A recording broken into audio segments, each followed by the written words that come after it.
morning, or good afternoon, everybody. Yeah, it's good afternoon. Good afternoon. And welcome home. It's a joy to share the afternoon with you. I'm H.H. Leonards. I founded O Museum in the Mansion 45 plus years ago, and I'm also the co-founder of the nonprofit 51 Steps to Freedom. 51 Steps was born as a museum program and is now brought to the streets of DC. 51 Steps is becoming the largest outdoor museum in the world in DC.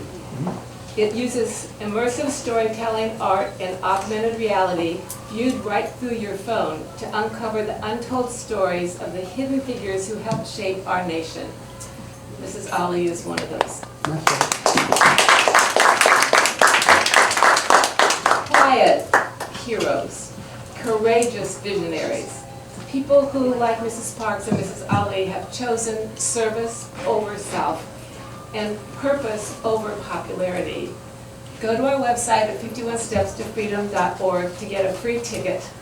And the tour is like a Pokemon history tour, so it's a lot of fun. For those of you who have not been here before, O Museum is a sanctuary for those who serve and inspire. For 45 blessed years, we've created space for reflection, creativity, and transformation. Our Heroes and Artists in Residence program has quietly provided over 1,000 room nights a year to veterans, first responders, and those using their talents to lift others. Our first artist hero in residence was Cordell, a homeless Vietnam veteran. He slept here for 3 winters and learned how to play the piano with a transistor radio. We got him a job at $2,500 a week. In this very room, Cordell performed with Pavarotti. And our most famous hero in residence was Mrs. Rosa Parks. She lived here at no cost for nearly a decade. Miracles do happen every day when you say yes to what God brings. If you've been here before, you know there are over 100 rooms and over 80 secret doors, and that no two ceilings are alike. The different ceilings were intentional to remind us all to look up, to look beyond ourselves, and to believe that anything is possible if we dare to be different. I hope after this program you will all stay to tour. Every day the space changes, evolves, and daily every room has something new to see and to feel. You can touch history here. Mrs. Rosa Parks believed in the quiet power of music and storytelling to uplift our souls and unite hearts across every divide. That belief is why we're here today, to celebrate, to heal, and to give thanks. Gospel music has no boundaries, no labels, no requirements. It's in all genres of music, from classical to jazz to country, blues, rock, hip-hop, and yes, rap. Gospel teaches and reaches deep into our soul to remind us of something higher, something eternal. And that's why Mrs. Rosa Parks created this program and loved this series. She would dress up in a hat, she would wear white gloves, and she would sneak cookies into her purse to eat quietly during the programs, which is why I brought some desserts for Mrs. Ali. This afternoon, we're especially honored to welcome an extraordinary trailblazer, a woman of deep faith, fierce purpose, and tireless grace, Mrs. Virginia Ali, co-founder of the iconic Ben's Chili Bowl. Mrs. Ali, your life is a living sermon, one of dignity, discipline, and unwavering service. You have fed generations not just with food, but with love. And like Mrs. Parks, you have done it humbly, consistently, and without asking for applause. But today, we applaud you.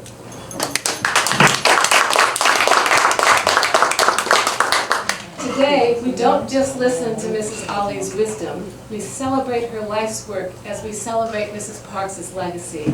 We commit ourselves to something bigger, a future rooted not on division, but in unity, purpose, reverence, and hope.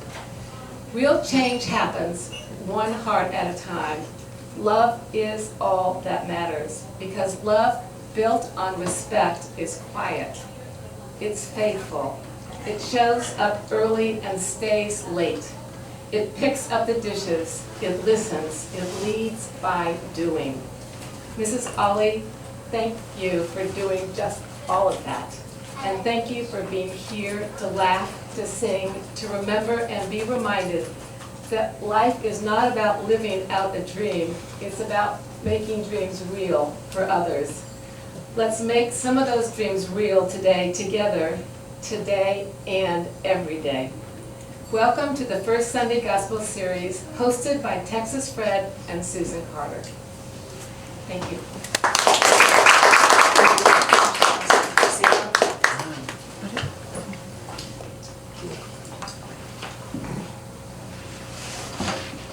They put me on strict direction because they know I have a way to kind of go straight.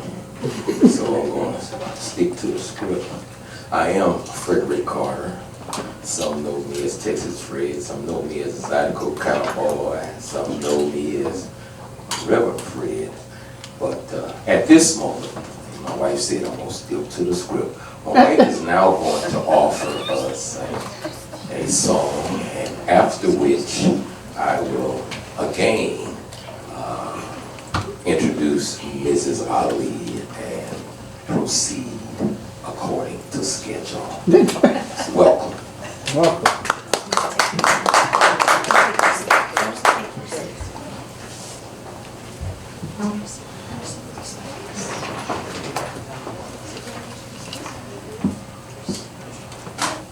Welcome everybody. Again, I am Susan Carter, and I'm the other half that puts together First Sunday's Gospel. And one of the things that we do when we have guests, if they are not musicians, we ask, because this is music as well, what songs do you like? And so what we do is to make sure Reserved for you. that we ask our guests, what do you like? And so the idea is to get our guests to feel comfortable, because this is for them and to showcase who they are. So with that, I will begin.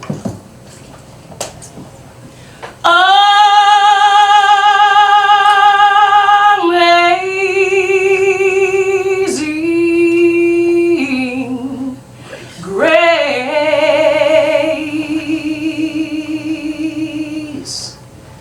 how sweet the sound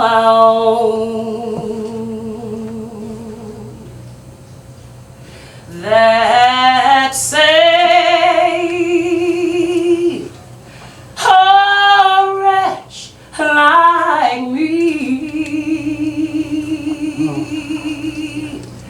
I once was lost, but now I'm found. He was blind, but now I see. Yes, yes.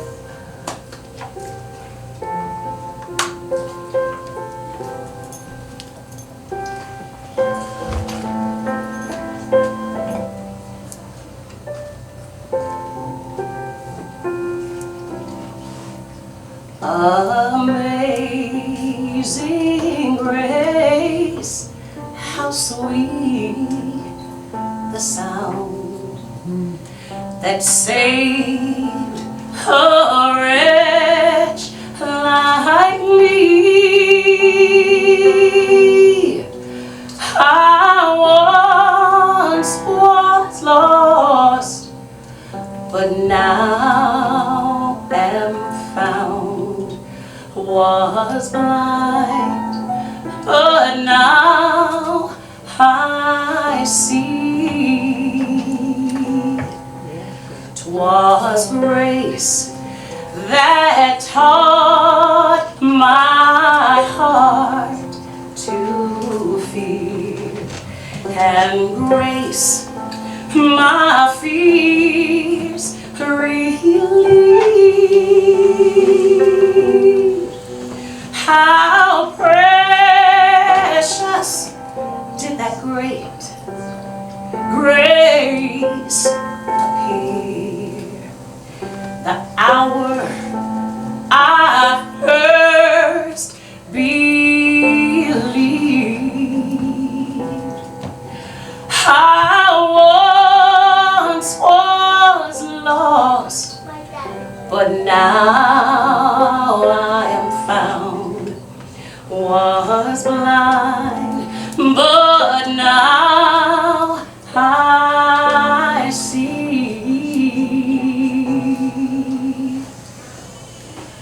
Beautiful.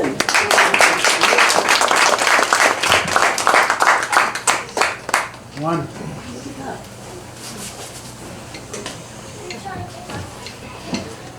Now you see you trying to be boss up here. Now this is what I do. I am Fred Carter. Yes, you're right. And let me say this, and I said earlier to H, this is probably one of the most difficult. I've been in radio for over 25 years, and I've interviewed any number of people. But when I was reading Miss Ali's bio, it was like I was reading about my own mother, who is, I was telling Mrs. Ali, Mama said, Miss Ali said, yeah, I think your mama's 1 year older than me. But I wish Mama was here, that'd be great. But in the same generation, and the same level of giving and loyalty and service, I think is in that generation. I don't know any women that are in that generation who Mrs. Ali does not represent. That's who they are. And it is such a blessing for me to be here and have a conversation with Mrs. Ali. Now I must say, so her son lives across, one of her sons anyway, lives across the street from us, and one of the grandest guys I've ever met. Service, like apples, don't fall far from the tree. That's right. That's right. My youngest son, before he was working age, would harass Kamal for a job. And he would let him come down to the restaurant and just let him take items out of the van and whatnot and stack stuff. And he paid it. Came home one day and he had the baseball cap on with Ben's Ali. He had the t-shirt on with Ben Chili Bowl and the whole, he was so proud. We still have it. It's been put away. But as my wife is looking and she's recollecting, my oldest son is sitting over here and he knows as well. Those are special. Those are special times. That's right. Yes, sir. That's right. And we just knew that they owned it. My son only knew that he owned a restaurant down there. He needed a job, wanted to make some money. He was like 11 years old, so he wasn't working age, but he wanted to make some money. And come on, gave him an opportunity. That's the blessing. Yes. Virginia Ali is truly incredible woman. Half of the husband and wife duo that established Ben's Chili Bowl, which has been going strong for over 67 years. That's right. Yes, I'm gonna get up there. That's a blessing in and of itself. Now, Mrs. Ali, this is where you and my mom differ, because she wouldn't let me read her birthday. But born December 17, 1933. Vibrant as ever, you already see that. And is known for her vibrant smile and warm spirit that's encapsulating this room.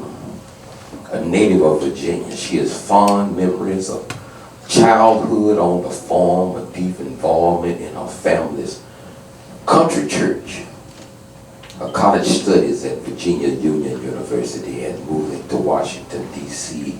as a young woman to find her destiny, as many of us have, known affectionately as Mom or Mrs. Ben, and in the community as the matriarch of U Street. She has touched the lives of everyone she has encountered. That's right. Let me say this. I attend chapel, my wife and I. Matter of fact, she sings in the choir at chapel at Howard University. And something that Dean Bernard Richardson says often is a lot of times people, and I'm paraphrasing, a lot of times people go into the world looking for fame. You say, but when you are doing service, That's right. you might just run into fame. I think we did it. Please welcome Mrs. Virginia Ali.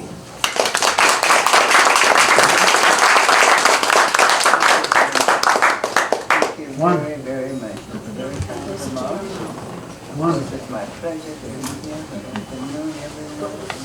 But to be in your old great mansion has always been so meaningful for me. Mrs. Linders has done such an amazing job of keeping this art going. That's right. The culture and serving people and keeping our culture alive. She's the one that started this 51 Steps to Freedom. Yes, ma'am. And in addition to keeping this going and changing it every day, she's now going to make the world the largest museum we've ever had. And I'm so proud to be a part of it. It's a blessing. It's a blessing here, and I am humbled indeed. I was asking my wife before I came in, you know, one of the things that I often ask when I'm conducting interviews, and I'm sure you've had so many people ask you so many questions, and probably so many of them have been the same question. I wonder, what is it about service in your spirit in who you are, Mrs. Ali? But that's why I prefer to call you Mrs. Ali. What is it in your spirit, in your upbringing, that brings service to the fore? We already know about all of being Ali, and it's a remarkable, established icon. But you are who you are in and of who you are. What is it about service that frames you? I grew up, I think it has to do with the way I was brought up. Yes, I ma'am. grew up on my father and mother's farm, and my father and mom taught us from very little children the importance of people and being part of a community. And number one, it's all about family, and then your community. And you always remember to treat everybody the way you want to be treated. And when you do that, and you're caring for people, you have a more wonderful life yourself. You're helping others, and I think that's why we're here. I love being able to help others and to encourage others, and in so doing, I'm encouraged.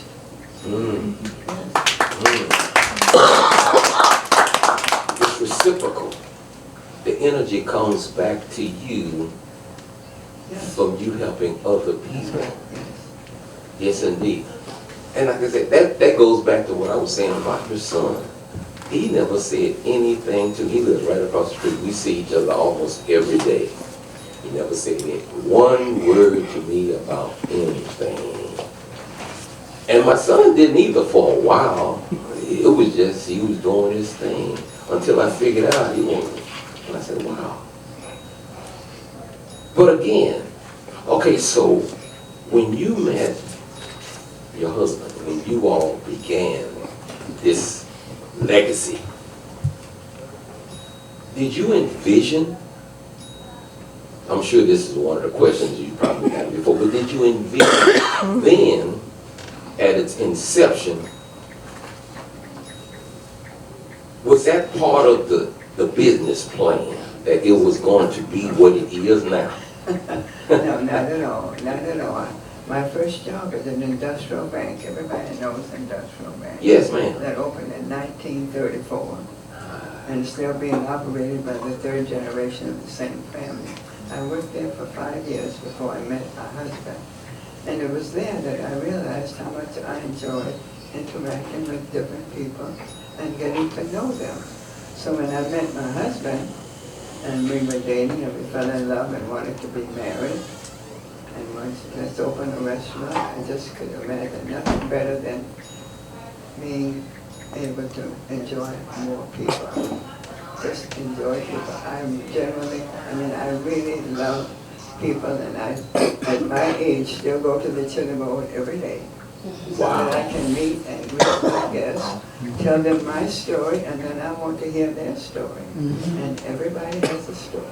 Everybody has a story. Everybody great. has a story. Great. So it's just wonderful. That is something. That is something. Even now that you still go to the restaurant to meet and greet. That's all I do now, meet and greet. You've been employing people. I'm enjoying my life. And you should. Somebody don't say amen.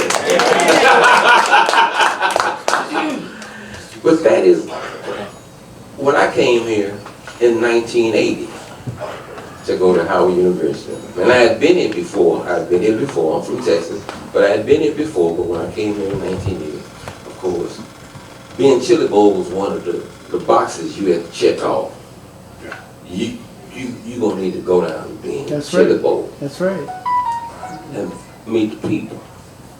And but not just meet, go down there and don't just get a hot dog and walk out, but you need to go down there and hang out a little bit. Am I right about it? That's right. That's right. You need to go down there and not to see and be seen so much. I don't think that wasn't the thing, but it was the vibe that you was trying to get from being at Ben's Chili Bowl, because it was, because let's face it, when I came in 1980, and my wife told me to shut up, but it was still boarded up downtown from the riots in 1980. That's right. Right? That's right. It was still boarded up. Yeah. So there was still places that you could not go because they didn't exist anymore in 1980. But Ben's Chili Bowl did. And that was a place that you could go and just kind of chill. And you could see all walks of folk. You know, when the riots happened, Yes, ma'am. just before the riots happened, I had the pleasure of meeting Dr. Martin Luther King in my Chili Bowl in 1963 on several occasions while he was in town planning his march on Washington. So he had one little story to tell me, and that was he had an appointment to meet with President Kennedy. And I said, oh, will you come back and tell me what happened?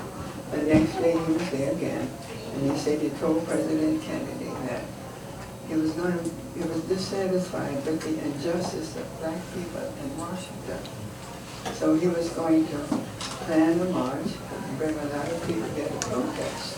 And he said, President Kennedy said, we want to help you with that. We understand, but we don't think it's a good idea to bring a lot of people. But if there's an incident, we'll set your movement back. Dr. King said, I told him there will not be an incident. And as history will show, on August the 28th, 1968, Martin Luther King's march brought 250,000 people to Washington to protest down on the Mall. No incident. Ben and I were there. It was a field of just people of all colors, all ages, all backgrounds, but a very inspiring day. Very inspiring day. And we came away thinking change is going to come. for the very following year, we could pass the civil rights bill. But now, we're going up 5 years later, what happened? He was assassinated. So someone runs to the door and yells that evening that Dr. King's been shot. We don't believe that. Not out for love, kind, non-violent leader, taken away violently. That can't be. But it was true. Someone came up with a transistor radio a little later on, and Dr. King had passed away. Our community, which was a very prominent, very prominent, self-supported, segregated community, was very upset, and some people got terribly frustrated and took their frustrations out on our community. So we had just boarded up buildings, but there were fires and things like that. We had been open 10 years by that time, and because we had been there, the community knew us and knew that we would help anybody that we could possibly help. And that community supported me, especially during the bad times. So it's been, you know, a wonderful experience. The neighborhood became a ghetto after that, and it stayed that way for almost 20 years. 1988, the city finally decided to go to Subway. When they did that, they found only 3 businesses that survived in our immediate vicinity. That was Ben's Chill Road, Industrial Bank, and Lee's Flower Shop. Those 3 businesses are still there now, being operated for the next generation or the third generation. That's a blessing. That's a blessing. Now I was going to ask this question at the end, and somebody probably don't want me to ask this question, but I need to ask it anyway. Because it's a perfect segue from the riots. From your vantage point, having been on these streets for all these many years and having survived the riots, what do you see now?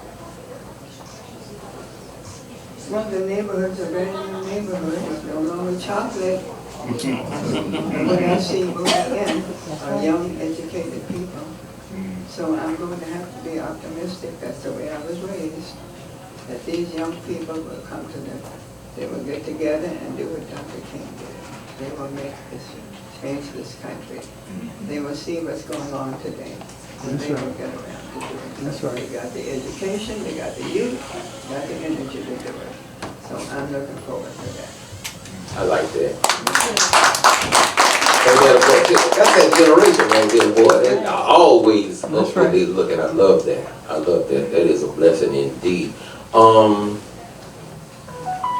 The generations. I'm sure that it is it's good for you and for your husband before he passed on, that your generations, that your children took an interest in the business. That was a big surprise. Oh, okay. All of it. During the high school, we were having to work hard on the weekends and having to come during the summer when school was closed and all of that. But we sent them off to big-time colleges. Yeah. And one young one is a lawyer. And they all have come back and said, Mom, we were going to help. So we're going to keep this going. And that makes me so happy.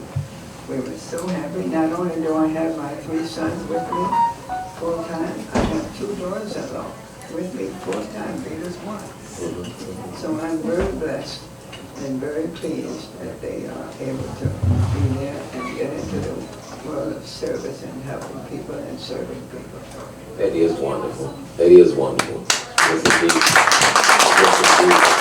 Because oftentimes, Mr. Robert, and I'm sure that you know this better than we do, oftentimes with successful businesses in our community anyway, they only last for 1 generation. Many of them don't last for 2 and 3 generations. That's right. So that is it's encouragement for many of us with children who are trying to create businesses, who want our children also to see the vision.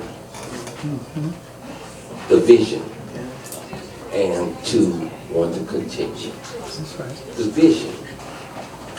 What was the vision from the beginning? The vision was to open a business and make a living and raise a family. That was it. That was the At that vision. time, that's all we wanted to do. But we were in this beautiful community. You know, when I look back at my life, I'm so grateful that I experienced that period. We were in this prominent, proud, dignified, classy, self-supported black community. We couldn't go downtown to dinner or to a movie or buy a house where I live today or open a chili bowl any place downtown because we were black. But we didn't need to because we had all of that in our That's right. community. That's right. Howard University is in the midst of our community. It opened in 1867. We had our own hospital, Freedman's Hospital. We had our own bank, industrial bank, that's still there today. We had our own, what we call Black Broadway, U Street. We had 3 theaters. And when Ben and I realized that this was the place to be, if we could open a business anywhere near that Black Broadway, we were able to do that. And we were in the middle of this beautiful, proud community. It was absolutely wonderful, self-supported community. I could correct your children, you would come and thank me. You know, your child was hungry to feed them. You help people where you can. And we have so many people that has worked for us, thousands of people that have gone on to do bigger and better things. And just makes me very happy. When they come back and bring their children and now their grandchildren, and really they've been there for 6 generations. So now, when they come back, they say, this is why I went to college. This is why I had to work and clean the kitchen and do all that to get through Howard. Now they're professional people and said, my son thinks I should just write a check.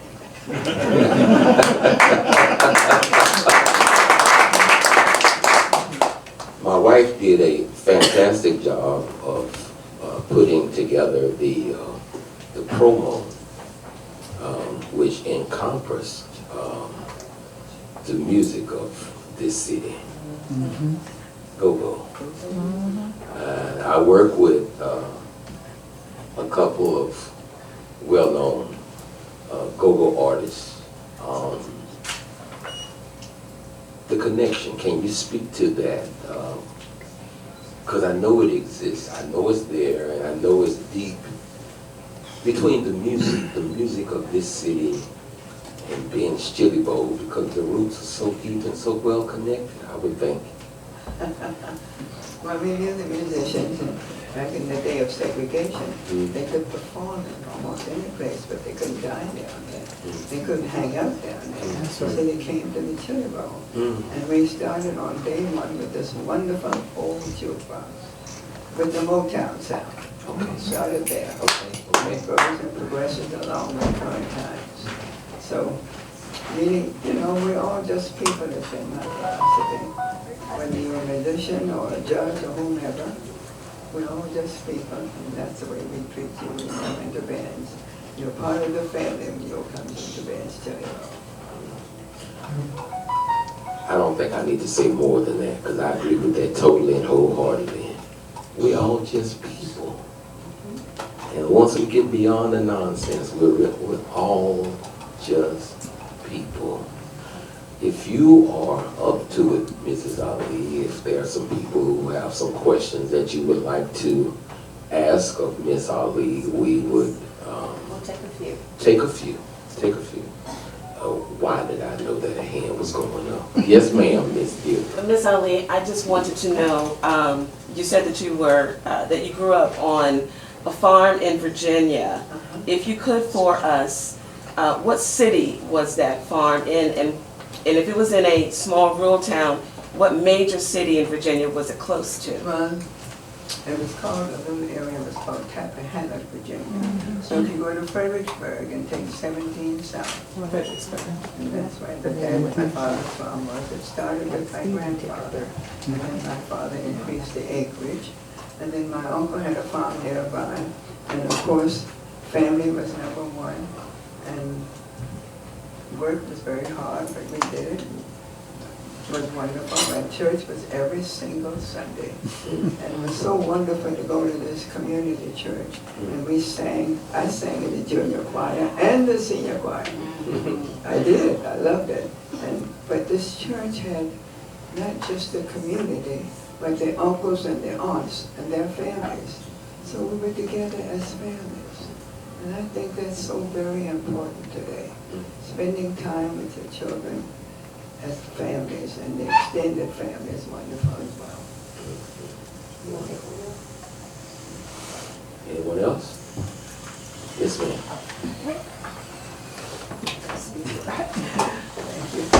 I just think that certainly Ben Chillibo, wonderful, the two of you. But since Ben has no longer been here, you have just blossomed. I mean, you turned. You didn't notice me before you were my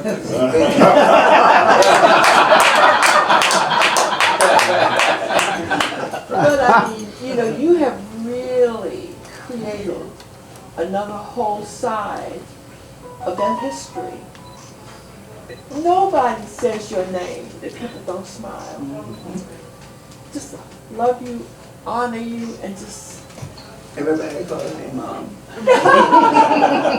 Yes, but that is true. I just wanted to say that. I mean, we, you know, there are two Ben Chillibos. There's Ben Chillibo, and then there was this. Thank you. Yes, Thank you. Just wanted to Thank say you. that. Patricia. Hi, Mrs. Holly. How are you? I know you've written a book, Breaking Barriers, that came out, what, last year? Is that correct, or earlier this year? Yeah, one of our friends decided he wanted to write this book. He was a historian. And his children, my children agreed with him. I didn't think it was necessary. I don't feel like I've done anything special. A little kindness is all I've done. I like people. Kindness goes a long way. Yes, it does. And anybody can do it. It doesn't cost any money to be gracious and kind and treat people the way you want to be treated. That's right. So I didn't think I needed a book, but the book is out, yeah. I wanted to bring that out, but what I really wanted to say, I'm sure it's a fabulous book. I haven't read it yet, I will.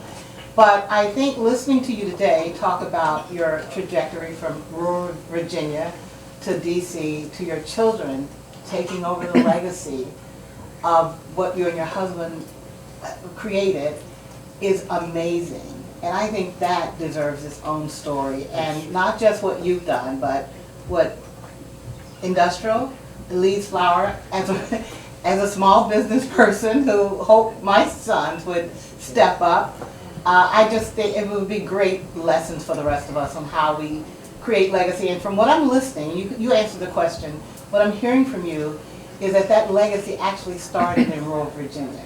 Yes. Where you were, Yes. you were all family, Yeah. and you've just carried that through, where you Yes. sent them away, and they've all come back. That's an amazing story. Thank you. Amazing story. Thank you very much, I appreciate that. And there are those of us who would love to hear more. Thank you. Yes, ma'am. Ma Ali, tell us about the wall with all the artists, how you got that started, and the different artists that you have there, because this also has become a sightseeing spot, in addition to being itself. The wall inside of the restaurant. The murals. Well, you know, we had the mural. First of all, the city came out with a program that said, we think we can avoid graffiti if we start putting something on these walls. So they created a program. Okay. Jim Graham was council at the time. Okay. And it was such a great idea. Yeah. So when they came to us and we decided we wanted to put the mural up, we had, shall I say, but we had one person up there, but later on we decided to start over again and let our community decide who goes on the mural. This was Vita's decision to make, my daughter-in-law. She came up with the idea, let's go online and have our guests our family, our friends, everybody, to make us a suggestion as to who they'd like to see on the wall. We gave some examples, but my fun part was people like older people that weren't doing their online thing at that time, just wrote names down on a piece of paper and they'd bring it to me and say, Miss Ben, I don't use a computer, but I've got a few names for you. Okay. And that's what we have on the wall today. Beautiful. And we call it our wall of excellence. Yes, okay. Thank you. How about that? Who was that name you took off of? What did the person say? I'm just stirring the pot. She said, who was the name you took off the wall? Okay. Well, do I see, hold on, if there's one other, is there one, hold on now, if y'all need to take advantage of it. Okay, go ahead. Mama Ali. My name is Henry Huntley, and I'm from Atlanta, Georgia. And we have a place called Pascal's in Atlanta. I think that you're quite familiar with that. And if you could, because of the generational aspect of your, or not only your business, but how you kept your family together, sending them out to do great things and get the best education, but coming back home to continue to share that with the local community. Is there a connection between you and Atlanta outside of Dr. King? Could you share that with us? And Atlanta. Is there a connection between you and Atlanta outside of When I worked at the industrial bank, the big question always was, which city has the most African American businesses? And in those days, it was Atlanta. But we caught up with them very quickly. And we just have many people that I've met there, but Dr. King, you know, we know a lot of people that would come in, and I've been to Atlanta a few times as well. But we've been blessed, you know, we had, I'm sitting in my Chillibo and lived long enough to see an African-American president. Not only did I get to know about him and vote for him, but his first outing, when he moved to Washington after being elected, his first outing to dine out was at Ben's Chillibo, which made a big impact, because this is, first of all, a historic happening anyway. And when to come to Ben's, it was in all the newspapers around the country, a week or two before the inauguration. So we've had some wonderful times. People, you know, I've been there 67 years without anybody really bothering my business. People give you the respect that you give the people, and the care and the love and the service that you give them. People appreciate that. It doesn't matter where they come from.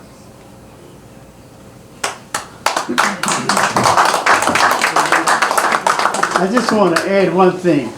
My name is Pierpont Mobley. Mom is imprinted in CMAC, in Washington, D.C. Hall of Fame, down on 7th Street, right by the library. So if anybody wants to see anything about Miss Ali, who is our friend for so many years, it's right down there. It's right in. It will not disappear. So in terms of your history, there is no surprise. You're gonna be here. You will be imprinted into that stone because of what you've done for the DC community. Okay? Thank you so much. Thank you. Well, no. Right here. Okay, one more. Pointing to the woman over here with a question. Come on. Hold on. It's actually, Miss Ali, I was with you last night even, and I told you I would see you here. And we have a room full of wisdom here. Wisdom. That's right. And I'm an educator, been an educator for about 30 years. And I've noticed that the young people that we stand before today are looking for solid answers and direction. That's right. And they express, I can see that so many are lost because they see the battles, the struggles that we've all fought for. You fought longer than I have fought. All of us in here have made some kind of significant contribution, legacy contributions. But yet we see the young people are struggling right now. African American young people and other young people are struggling because they don't feel like there's anything significant to fight for, because they feel like y'all fought, you did all this, and I was actively involved in fighting to make a difference. And my parents were educators as well. And yet, I'm just looking for this wealth of resources and wisdom in this room. What would you say, Miss Ali and others? What can we do to encourage the young people that the fight is even worth it, because they're giving up already. They're giving up already. And I have a daughter sitting right over there, and I treat every student, as a matter of fact, I mentor early career teachers and educators. And all of us are feeling the sadness of just the young people that don't feel Absolutely. like there's any structure around there, there's any support, there's any reason. What is our direction? And so, could somebody just speak on something that we could say encapsulated, that we could take away, each of us take away, that we are responsible to help this younger generation with our wisdom and collective experiences and even our discouragements. But it didn't stop you, it hasn't stopped me, and I don't know how to stop this current spirit of young people that feel so lost and hopeless. Someone please I think speak on that's a that. very, Well, let's hear very, from Ms. Ali. Interesting. Yes. Go ahead. no, you can go ahead. No, you go. And I'm going to take notes, because this is serious. So come on, Ms. Ali. Well, it's a very hard question. It's a very difficult time. You know, we grew up in a very different time. We grew up busy, whether we were studying for our homework or doing chores around the house or doing something for the grandmother or your neighbor or somebody. We grew up that way. That doesn't exist anymore. We are occupied now with technology. Technology is taking away a lot of jobs. So what do we have to look forward to? Let me say this. And I'm not trying to win a popularity contest by any means. The one thing that my father continued to tell me when I was at Howard University, and before I got to Howard University, was, son, you got to do the work. There's no, I tell the same thing to my children, I tell the same thing to my grandson. Technology is a tool, just like the telephone was, just like a microwave, a refrigerator. But somebody got to do the work. And it's up to the person to do the work. Somebody's doing the work. Somebody's doing the work. I've worked with young people. I work with young people in some very trying situations. All of our children are capable of doing the work. But sometimes some children need help doing the work. But the work got to get done. There ain't no ins, outs, can't turn no corners, can't.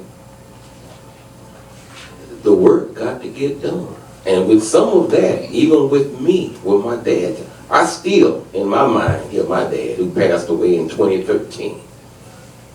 And sometimes I'm trying to get something done and not figuring it out, and that's all I can hear my dad say.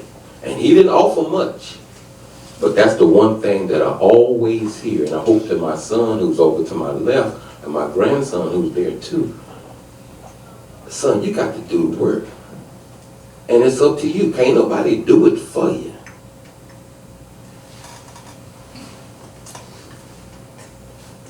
Okay, H, I'm gonna turn this over to H. H, we're not gonna, cause I'm not, I know H wants us to end at a certain time, and we're probably already past there, but we're trying to stay within a parameter. I would love to hear another song, because it was so beautiful. And Okay. the stage. And then I think we'll do some, We have several members of the media here who'd like to take photographs, official photographs. Okay. And so we'd like for you and Mrs. Carter and Mrs. Ali to stand in front so that our photographers can get some photographs. And we have unbossed her from Lowe's and the Washington Informer and several others here who have requested to get official photographs. So if you could be kind enough to do that. Sure. After the song, we'd appreciate it. And I'm not, let me say this, because at the risk of, I'm not trying to be sideways. I know I'm a talker.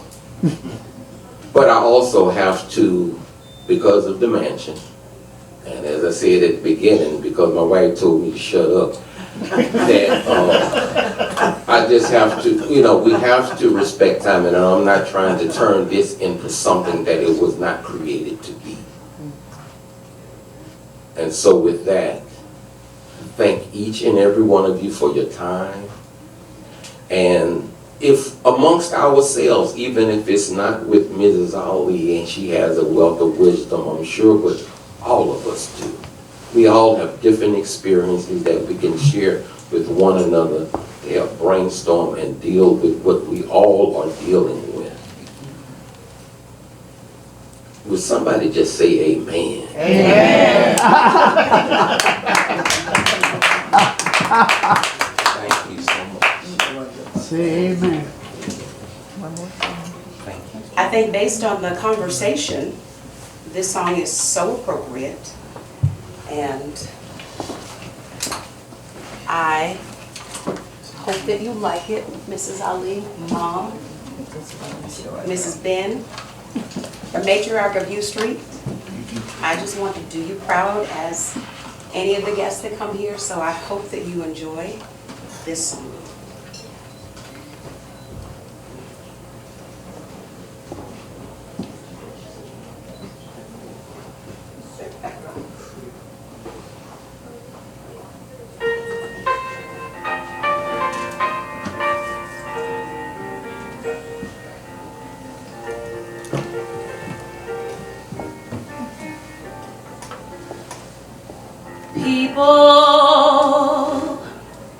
People who need people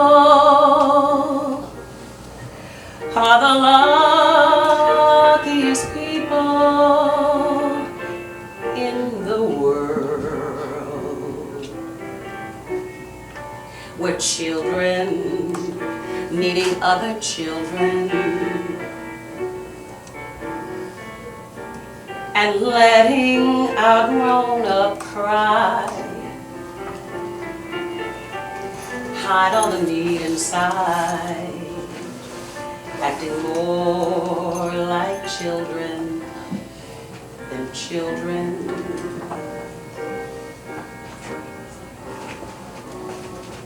Lovers are very special people. They're the luckiest people in the world. With one person, one very special person, a feeling deep in your soul. Say you will have now your whole.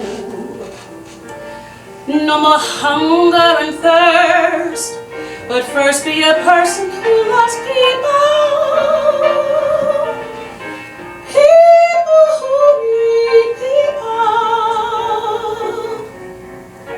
are the luckiest people in the world. People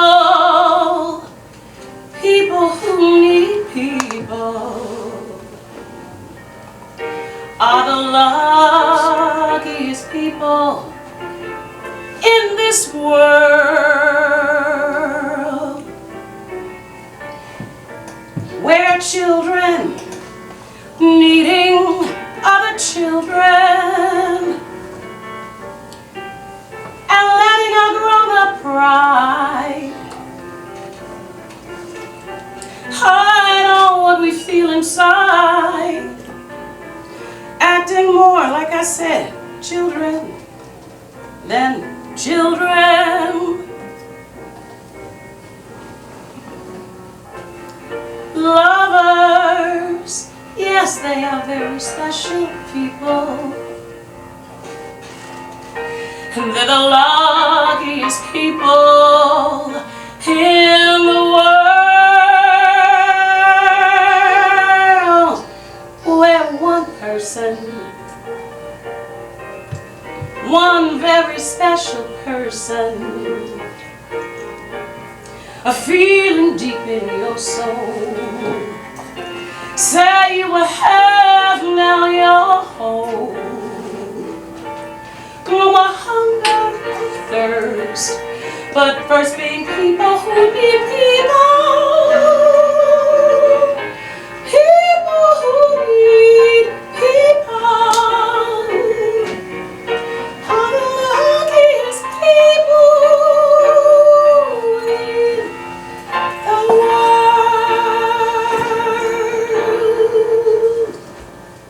Nice. All right. Nice. Very nice. Appreciate it. You're welcome. When Vita told me that People was one of your songs, I was like, oh my God, I love that. And I will tell you this whole series that we're doing here, that my husband and I are doing here, it's been challenging me to get out of my comfort zone to do songs that I don't sing in the shower or sing in church. So it's broadening me. So I am grateful for the songs that you asked for. We're not going to have an opportunity to get to the others, in which were Oh Happy Day and Going Up Yonder. And yes, but I think that People is the most appropriate, and of course Amazing Grace, because you are an amazing human being. That's right. Thank you.